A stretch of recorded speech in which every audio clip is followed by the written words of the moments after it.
Hey, Dave Knight here at 123daytrade.com. Thank you for watching. Thank you for being here. So we're having trade number two on volume tick trading. So we're going to review today's trade. So let's go back and look at the trade for the day. By the way, I had one trade on and it earned 48 ticks during the day. And after 2 days of trading, in the 30K account, I'm sitting up $807.80. That's after commission costs. So let's get that out of the way. All right, so let's go back to the trade setup itself. All right, let's get everything that we knew. All right, so the blog post that I'm going to refer back to today is going to be called The Tortoise versus the Hare. So I want to put that directly below in this link here on YouTube, and obviously I'll put it on inside the members area if you're watching this a little bit later on.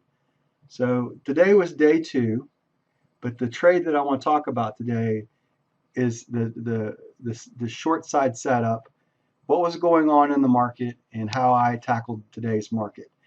When we opened up the market, once again, when I'm looking at the market, right here at the 8 o'clock mark, we were down considerably on the day.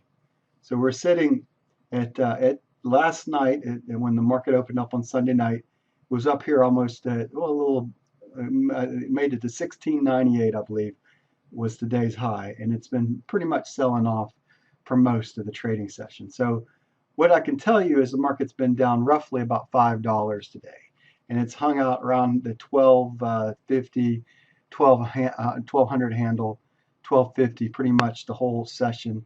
There was a sell-off early that we took advantage of. And what I want to do is show the Hare side of the trade here for you. And as a bonus today, I'm going to add my real live trading video that I did onto this YouTube channel so that you can, some documented proof, I guess.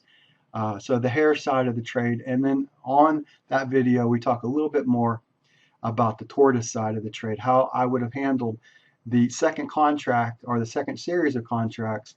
And we also talk about my exit point as well. So, all right. So we come in here and I'm setting up my morning, right? So the morning sets up. Uh, and what we notice pretty much during this session is that the red is outweighing the blue. But you have to understand where you're trading at.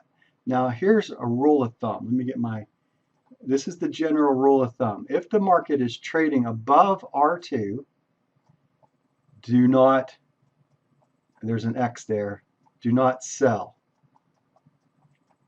If the market is trading below S2, do not buy.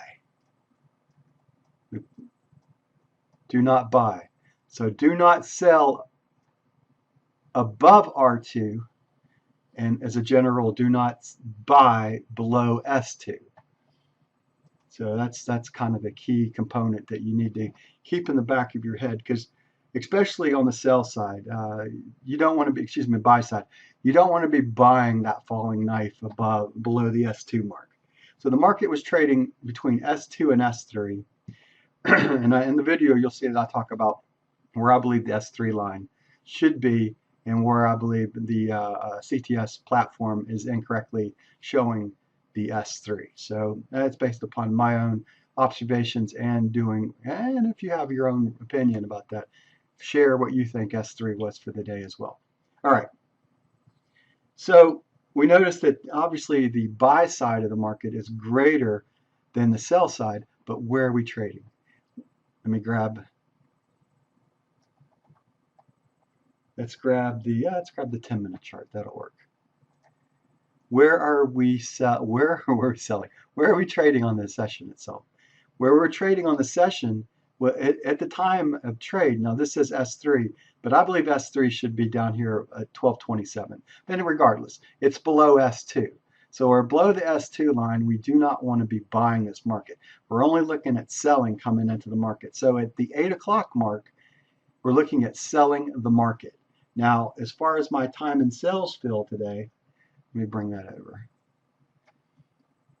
I had one trade and it got filled at 8:12. So let's look at 8:12, and we got filled at 12:72, and we exited at 12:24. And that was about a little less than 20 minutes altogether, it looks like, in the trade. So it was a little bit longer than some trades and a little bit shorter than others, to be honest. So what we're doing is when I'm looking at the markets, I'm looking, where do I believe there is natural support or natural resistance? And I'm also looking for Gann signals as well. So at the 8 o'clock mark, right here at 8 o'clock, right at the 8, I was looking to short underneath the low of the session, which was underneath the 40. I believe, no, this was the lowest session right in here before the market opened up. Now the market made a little bit lower of a low 3 minutes prior to 8 o'clock. So this ended up being the new low that you're looking at 44 to short. So along this line, you'll notice that I got short right here. So here's where I shorted the market. No, excuse me, this is where the short should have been at 77, and I got in at 72. So I was able to get back in it when it retraced back up here, and then I got involved in the trade itself. So I knew I wanted to be as close as I could get to the 77 mark. You'll see how I handled that in the video past this, how I got myself back into that trade. So regardless, 77 was roughly where I wanted to be in. I got in at 72. Now, your entry point and your exit point.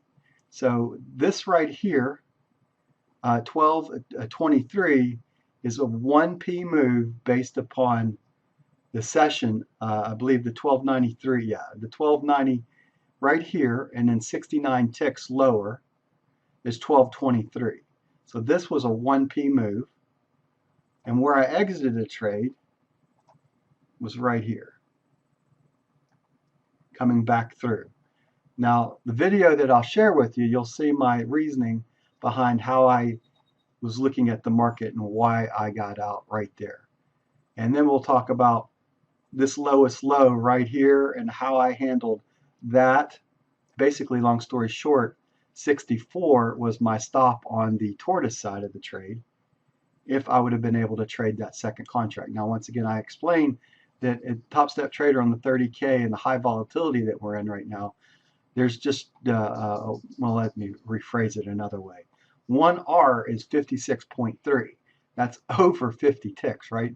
So you got to be very careful right now. So my short side of the trade, what I had on the stop was 28 ticks originally to start, and you'll see how that's when the entry came in at 28 ticks and how I handled that stop as it went in my favor.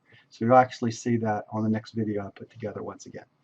All right, so this is the Tortoise versus the Hare, and the Hare side basically was taken out right around here, coming back up and through, and then this was the exit on the Hare side.